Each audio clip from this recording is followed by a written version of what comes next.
Ils ont franchi les barrières du temps et du cosmos. Les étranges X-Men, mutants dont les pouvoirs les mettent d'office au banc de la société humaine, s'apprêtent à vivre une aventure comme ils n'en ont encore jamais vue. En effet, à la suite de la découverte d'un collier d'une autre époque, si lointaine que le monde l'a oublié, un terrible sorcier refait son apparition au cœur de New York et transforme la ville en une copie de son temps, un royaume de ténèbres et de malheur où seul règne Kulangas. Les alliés d'antan deviennent ennemis, les amitiés se brisent et les plus grands héros de la Terre ne sont plus que vils mercenaires ou esclaves de la volonté toute-puissante du sorcier.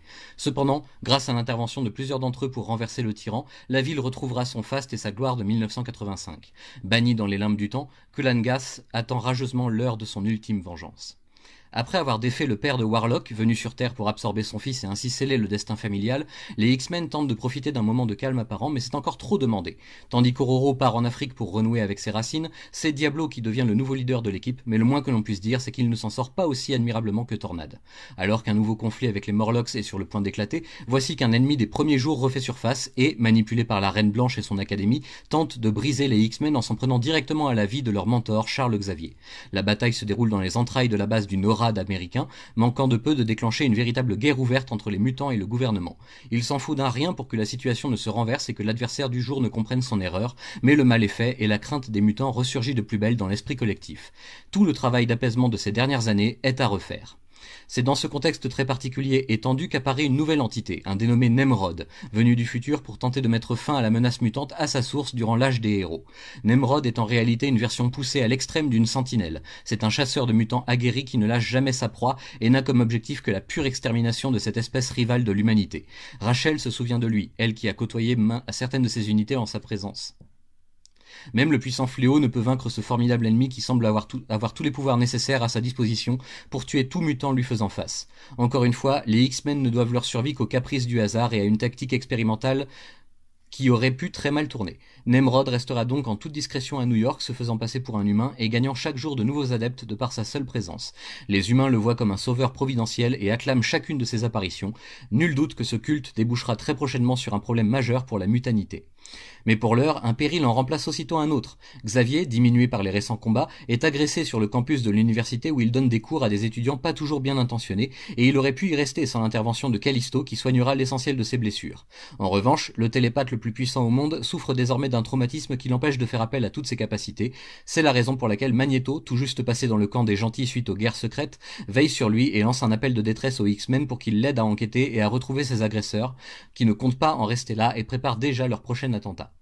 Les esprits s'échauffent, surtout en ce qui concerne Colossus et Kitty Pryde. Peter se sent en effet toujours coupable d'avoir préféré une autre à son ancienne flamme, alors qu'ils se trouvaient toutes et tous sur une autre planète, et Kitty lui bat froid depuis lors, ce qui n'arrange en rien le moral du russe taciturne. Quand Arcade fait son comeback et enlève les deux X-Men, ceux-ci sont prêts à tout pour affronter le tueur maniaque, sauf à lui sauver la vie. Arcade dit être pourchassé par un ennemi redoutable, nul autre que le Docteur Fatalis, et il a besoin contre toute attente de la protection des X-Men, de certains d'entre eux du moins, pour échapper à une mort certaine. Pendant ce temps, Ororo traverse un véritable périple en Afrique, dans le désert qu'il a vu naître, et essaye de recoller les morceaux brisés de sa psyché, et peut-être de retrouver le lien si particulier qui l'unissait à la nature autrefois. Ses pouvoirs étant inaccessibles pour une raison encore inconnue, elle fait tout son possible pour survivre dans un environnement des plus hostiles, où la mort se cache derrière chaque nouvelle dune de sable. L'ancienne déesse rencontrera aussi d'autres misérables en quête d'un foyer, fera face à la dépravation de l'homme pour sa mère la terre, et apprendra une leçon de vie cruciale qui lui rendra les forces nécessaires pour combattre pour sa propre existence, alors qu'elle était sur le point de tout abandonner. Enfin, les X-Men se mesurent à nul autre que le puissant Galactus en personne, dans ce qui semble bien vite n'être qu'une chasse au trésor sur tout le territoire de New York. Que peut bien faire Galactus, destructeur des mondes, avec les robes de la guêpe et des accessoires volés aux plus grands héros de la Terre, toutes équipes confondues?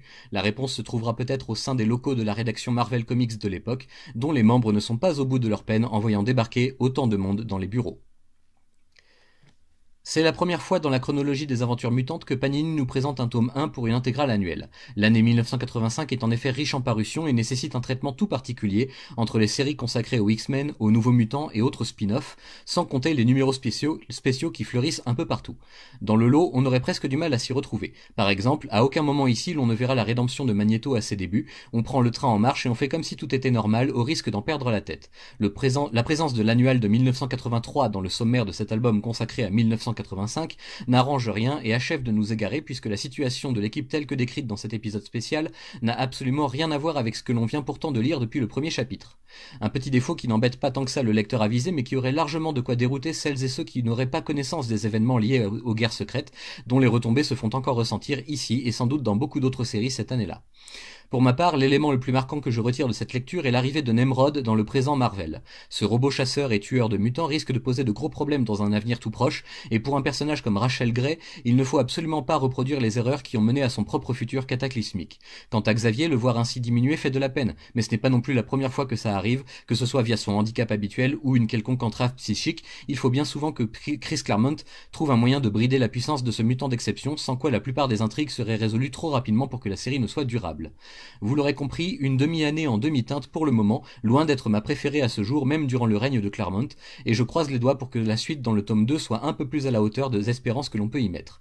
Niveau purement graphique, c'est sans conteste le récit signé par Barry Windsor Smith sur Tornade qui remporte la palme, et là aussi j'espère de tout cœur que ça ne durera pas trop longtemps non plus, afin de ne pas perdre en route tout l'intérêt de ce voyage intérieur pour ce personnage emblématique des X-Men. Réponse dans les prochains chapitres peut-être.